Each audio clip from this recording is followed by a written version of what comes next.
ഈ മീൻ കഴിച്ചുകൊണ്ടിരിക്കുന്ന വലിയ കൊക്കും പിന്നെ അതിൽ സെഞ്ചിയുമുള്ള പക്ഷി നിങ്ങൾ കണ്ടിട്ടുണ്ടോ? ഇത് നമ്മുടെ നാട്ടിൽ പലയിടത്തും കാണാറുള്ള ഒരുതരം പെലിക്കനാണ് കേട്ടോ. ഒരു ദിവസം 1 കിലോ അതിൽ കൂടുതലോ മീന് ഇവർക്ക് ആഹാരമായി ആവശ്യമുണ്ട്. സ്പോട്ട് ബിൽഡ് പെലിക്കൺ എന്ന ഇവ ഒരു കാലത്ത് എല്ലായിടത്തും കാണാറുള്ള ഒരു പക്ഷിയായിരുന്നു. പക്ഷേ ഇപ്പോൾ വംശനാശ ഭീഷണി നേരിടുന്ന ഈ പക്ഷിയുടെ കൺസർവേഷൻ സ്റ്റാറ്റസ് നിയർലി ത്രട്ടൻഡ് ആണ്.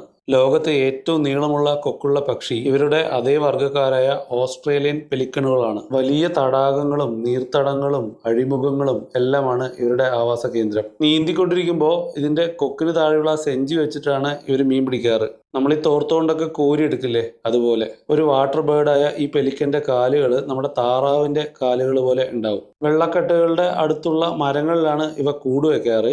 മനുഷ്യവാസമുള്ള സ്ഥലങ്ങളിലെല്ലാം ഇവയെ നമുക്ക് കാണാൻ സാധിക്കും. വലിയ സിറ്റികളുടെ തടാകങ്ങളിലെല്ലാം ഇവയെ ധാരാളമായി കാണാൻ സാധിച്ചിട്ടുണ്ട്. പുള്ളിച്ചുണ്ടൻ കൊതുമ്പനം എന്ന പേരുള്ള ഈ സ്പോട്ട് ബിൽഡ് പെലിക്കനെ എവിടെയെങ്കിലും കണ്ടിട്ടുണ്ടെങ്കിൽ അത് എവിടെയാണെന്ന് കമന്റ് ചെയ്യണേ. ഇഷ്ടപ്പെട്ട മറ്റുള്ളവർക്ക് ഷെയർ ചെയ്ത് കൊടുക്കാനും ഇങ്ങനെയുള്ള കണ്ടന്റിന് ഫോളോ ചെയ്യാനും മറക്കല്ലേ.